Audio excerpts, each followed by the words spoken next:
Hello, good morning. I hope that everybody is well. Another week has rolled around and this last week it seems as if life is almost back to normal. A lot of non-essential shops have opened up. We still don't have restaurants and pubs and hotels or our hairdressers, but it won't be much longer now. Hairdressers are allowed to open on July the 4th, and I have my appointment booked for that date. And you know what, I can't wait to have a load cut off my hair. I have never been so desperate for a hair appointment in my life. On July the 4th, we are going to be able to open our holiday cottages at Trewoon. We actually have some holiday cottages in the grounds of our house, and it's been really strange having them closed. The 17 years that we've lived here, we've always had holidaymakers around, and a lot of those people have become good friends and we've missed seeing them. So yeah, it'll be good to be back to normal. Now, July 4th, not only do hairdressers open and our holiday cottages open, but the Jane Fiddis Stitch Along officially starts. And there's been so much excitement about the stitch along, and there are a lot of people stitching Jane. I've run out of booklets for the second time, but my printers assure me that I will have our third print run delivered on Monday morning. It's coming by courier, so hopefully there won't be any interruption in the supply. I know that the distributors for Auvert Soir have received their big shipment, and they in turn, excuse me, have been very, very busy spooling all the silks and getting them out to stores. And I've been hearing on Facebook and on Instagram that people are getting shipping notifications and they're starting to receive their kits. Now, in my last video, I talked about this little sampler, which is a free PDF download for the participants of the Jane Fiddis Stitch Along on Facebook. If you belong to the Stitch Along Facebook group, you will have access to this PDF download. And I actually uploaded a post about this download yesterday, and many people overnight have been downloading this little sampler. It's very pretty, and I was really delighted how this turned out. This is loosely based on the grand draw prize for the stitch along, and the prize is an antique sampler, and this primer is based on that sampler, but I've personalised it and I've had fun playing with the colours and the layout. And for those people who have downloaded the PDF, you will, and if you've read it, you will realise that the theme of the download is about experimenting and how we grow through experimentation. And I hope that you will play with colours. Like, it's perfectly possible to stitch this from stash. It does not take a lot of thread at all, and you know, I hope that not only do we see pink ones, that we see them in a rainbow of colours. I asked for suggestions about names, and the name that I gave this little primer is Tickled Pink, because I was tickled pink how it turned out. Sometimes simple things can be the most beautiful, and with primers, although they are just simple little samplers, it's where it all began for so many children. A primer was their first piece of needlework, and I think that makes them endearing just because of that. Anyway, I can't wait to see how you experiment with this little download, and please post your photos not only in the Jane Fiddis Stitch Along group, but share how your little primer has turned out. You mustn't share the download though. The download is exclusively for the participants of the Jane Fiddis Stitch Along group on Facebook. Okay, so talking about experimentation, I wanted to show you this sampler. Oops. Now you can see from the date that I stitched this sampler in 2013, which is 7 years ago. And 7 years is a long time, but I was actually quite surprised. I thought that I had probably stitched that many more years ago. And I think it's because through my experimenting with my needle that I've grown a lot as a needleworker. Like, I most certainly never thought that when I stitched this that I would ever be stitching on really high count linens, and I certainly never thought that I would be reproducing samplers or even writing booklets. Now this piece of Blackwork was based on a design by Elizabeth Almond, and Elizabeth has an extensive portfolio of designs, Blackwork designs, and the reason that I chose this one is that not only am I an embroiderer, I love to quilt. Now I haven't had time to quilt the last couple of years because of hats, but I do love my quilting. And this is based on a quilt block, and I took Elizabeth's design and her layout, but I changed some of the patterns that were stitched in the block, and I also added lots of little gold beads. I was playing with shapes and textures with this piece. And it's a shame really that I had it framed the way that I did, because the piece is actually truly reversible except for the gold beads. There aren't any gold beads on the back, but it is as neat on the back as it is on the front. And it's good to experiment. You don't have to copy exactly what's there.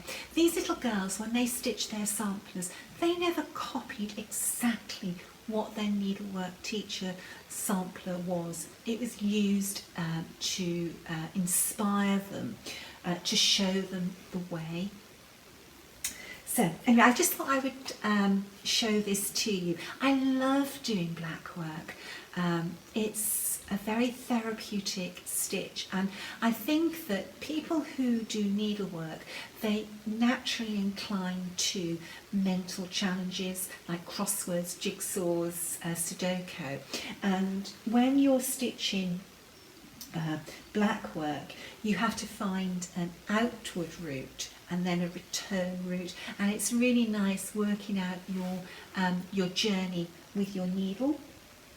So I just thought I would show that to you. And I've also got an antique sampler to show you today. And we're going to have a look at the front and the back of this sampler. I think this is a really pretty sampler. I love the colours, and it's a very sweet design. Now Harlow or Harlaw Manse, it's no longer a manse, it's a private house, and it's in Aberdeenshire.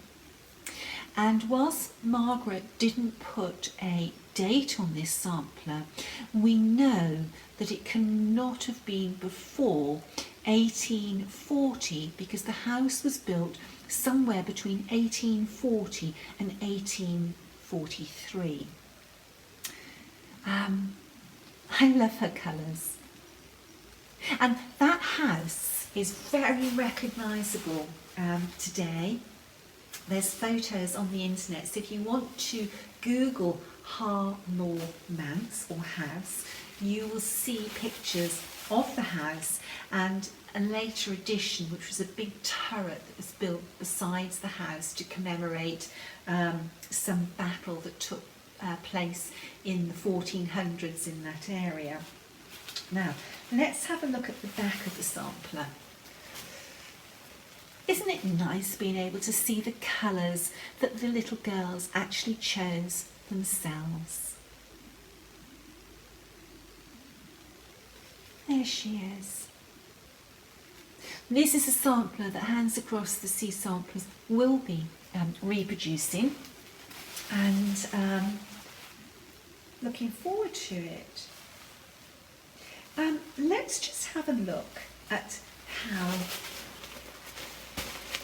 look at the blue at the base of that vase, and let's look at the blue, or actually it's probably a purple of that vase actually.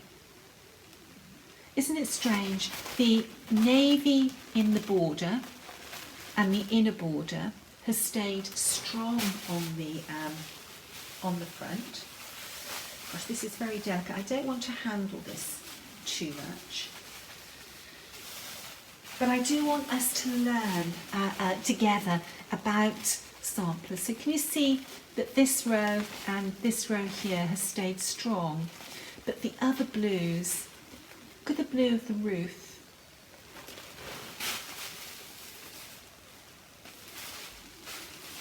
and the blue of that urn, colours, dye lots, they really do fade differently. I'm actually reproducing a band sampler at the moment that a colour has been, there aren't many colours in this particular band sampler, and there's one colour that's been used extensively, and it's faded differently right the way through the band sampler, and even in the same motif, half of the leaf could be retain the colours from the back, and half of the leaf has faded out, but it's the same colour. And it must be that there were silks of this colour, and the girl was pulling threads, but they were from different dye lots. It's the only explanation in this particular sampler, and I can't show you this sampler at the moment because it's being reproduced for a very specific reason, but when I am able to, I'll explain about that a little bit more. It's very, very interesting. You always get amazed by, every sampler has something to amaze you or surprise you or delight you.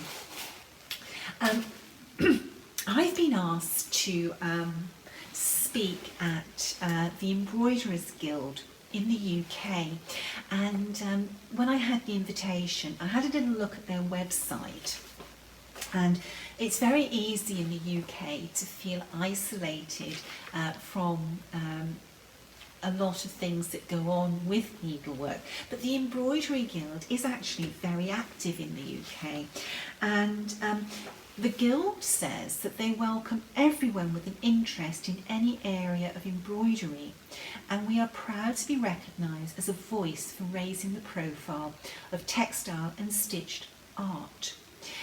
No longer just the domain of fabric and thread, textile art now embraces the world of mixed media, dyeing with rust and plants, print and videos. And the Embroiderers Guild actually hold a historical collection of needlework, and they also publish a magazine which I think is called Stitch. I think that was the name of it. Then when I went onto their website, I started to look at all the different things that they offered, and I had a little look at their publications, and there were 3 books that caught my eye. Their latest book is Embroidered Treasures, Animals, Features historical work from the Embroiderers Guild collection. So I bought the book, and it really is a beautiful, beautiful book filled with lots of interesting chapters on animals, embroidered animals, and it's not a technique book. It's full of inspirational photographs and stories behind the featured embroideries. And it really is very, very interesting. It's a beautiful book, and I was very pleased to offer that, add that to my library. But of course it wasn't the only book. There was also birds. Again, full of some lovely embroidery for you to enjoy and to read the snippets of information about.